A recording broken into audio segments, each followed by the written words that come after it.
सिर्फ 24 घंटे में नेतन्याहू ने हूती का वो हाल कर दिया है कि अब हूती को खड़े होने में भी सालों का वक्त लगेगा। महज 2 घंटे में 100 इजरायली जेट्स ने 10,000 बम गिराकर सना एयरपोर्ट के साथ ही हूती के बंदरगाह को भी तबाह कर लिया।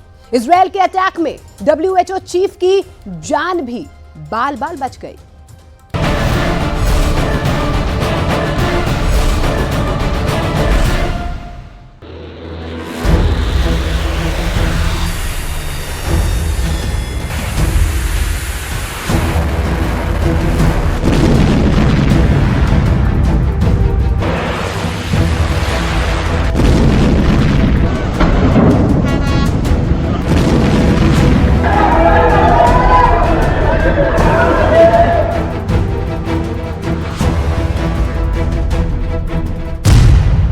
इजरायल का सबसे बड़ा अटैक।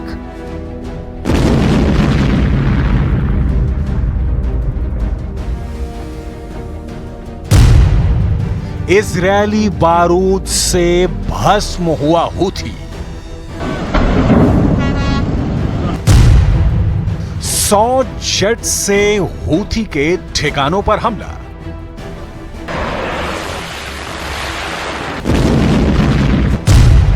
उड़ा दिया एयरपोर्ट।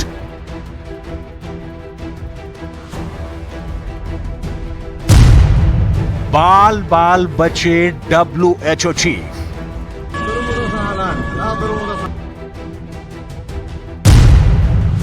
जला दिया बंदरगाह।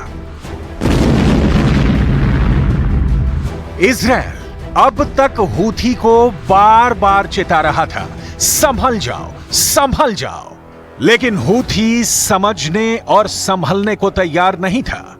युद्ध की दुनिया में एक कहावत बहुत मशहूर है कि चीते की चाल, बाज की नजर और नेतन्याहू की जुबान पर संदेह नहीं किया करते। लेकिन हूथी फिर भी बाज नहीं आया। और देखिए, जब नेतन्याहू का सब्र जवाब दे गया तो क्या हुआ। एक साथ 100 फाइटर जेट ने यमन की राजधानी सना पर हमला बोल दिया। रिपोर्ट्स के मुताबिक करीब 2 घंटे तक इजरायली फाइटर्स यमन में गरजते रहे और इतना बारूद बरसाया कि सब कुछ धुआं धुआं हो गया।